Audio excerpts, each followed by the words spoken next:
back to another episode of Mo Rock Sports 215. Today, man, we taking that cloudy trip over to Texas to go visit our boy, Errol Spence Jr. Pound for pound, one of the best boxers in the world right now. Absolute beast. Champion. You know what I'm saying? So we gonna land into this Dallas airport, man. Make sure everything is good and gravy. Hold on, let me hold my drink. We coming in. Yeah, here we go.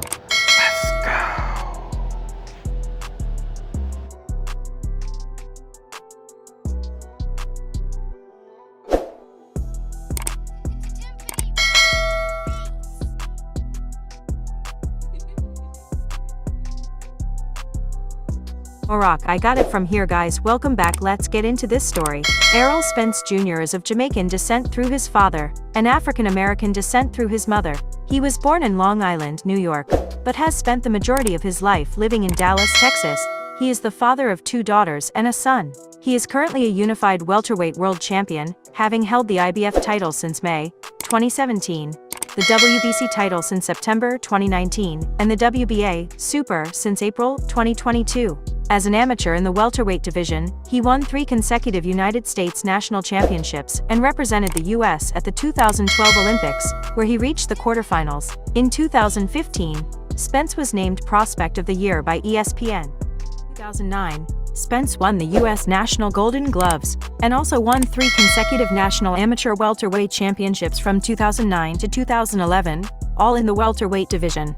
Spence reached the quarterfinals at the 2011 World Championships, losing to Sergey Piyaev. Spence lost in the quarterfinals of the 2012 London Olympics to Andrei Zamkovoy and turned professional shortly afterwards. He ended his amateur career with a record of 135-12. On November 9, 2012, a 22-year-old Spence made his professional debut at the Fantasy Springs Casino in Indio, California in a scheduled 4-round bout against 19-year-old Jonathan Garcia. Spence knocked Garcia down and out in the 3rd round. In December 2012, Spence knocked out Richard Andrews at the Sports Arena in Los Angeles, California, which was part of undercard for Amir Khan's comeback fight against Carlos Molina. Spence fought 8 times in 2013, being victorious in all of them, winning 6 inside the distance. He was taken the distance in an 8-round bout in October by Emmanuel Lardy. The fight was rather one-sided, with all judges scoring the fight 79-73 in favor of Spence. By the end of 2013, Spence had won all of his 10 professional fights, 8 of them by way of knockout. In October 2015, it was announced that Spence would fight at the Bomb Factory in Dallas on November 28 against Mexican boxer Alejandro Barrera, 28-2, 18 KOs. Spence defeated Barrera via 5th round TKO.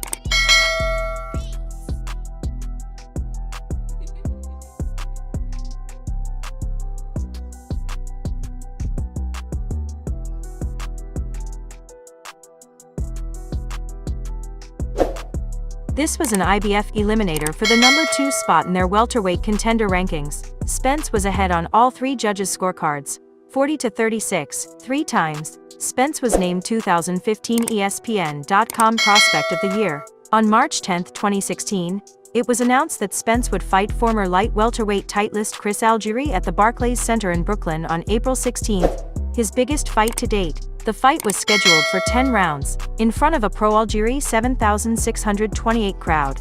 Spence became the first boxer to stop Algieri. This was Spence's 7th straight knockout. The end came when Spence delivered a left hook to Algieri's face. The hard shot sent Algieri straight to the canvas, and referee Benji Estevez waived the count. After the bout, Spence said, "Kell Brook knows what time it is. We got to get in the ring and fight." IBF later stated that Spence must have a final eliminator before he is declared mandatory challenger. For the fight, Spence earned $225,000, whilst Algieri earned $325,000. On February 13th, a deal was reached for the fight to take place in Sheffield on May 20, 2017. At a press conference at Bramall Lane, Sheffield on March 22, the fight was officially announced to take place on May 27, 2017. Live on Sky Box Office in the UK and Showtime in the US.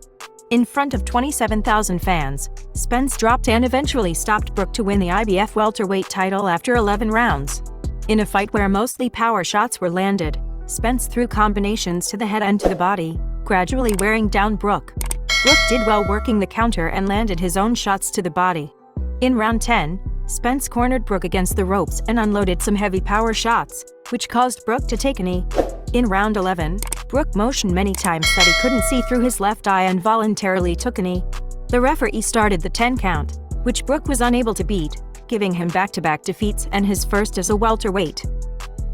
Spence knocked Porter down in the 11th round en route to a split decision victory, with the judges scoring at 116-111, 116-111, 112-115. It was arguably a fight of the year candidate.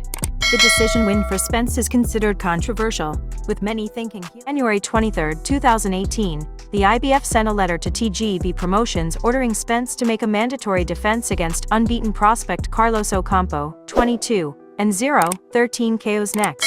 Sanford Promotions, who promote Ocampo, were also notified and were given until February 22 to reach a deal before purse bids take place.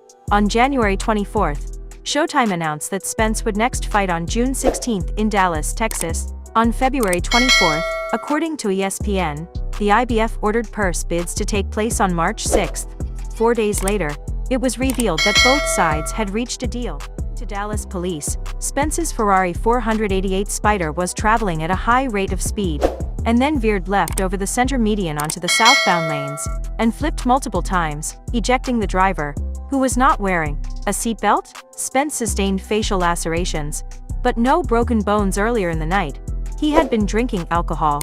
He was released from the hospital 6 days later, and was charged with a DWI, a Class B misdemeanor by the Dallas Police Department. Spence posted on Instagram, "No broken bones, I'm a savage," but deleted this post after receiving backlash, as fans stated he was lucky to be alive, and noted that he could have seriously hurt others due to his drunk driving. Spence avoided jail time and received probation. Spence, pound for pound, is one of my favorite boxers. I mean, it's not too much I could say about him, man. He the shit. He the shit. Hands down, pound for pound. Like what you saw, like, comment, and subscribe. Until next time, you two be real. Yo, gang, I appreciate if you guys subscribe to the channel. As you can see, not subscribe is 52 and subscribe is 47. So you do me a small little gesture, gang, and hit that like, comment, and subscribe. Thanks, man, and I'm out.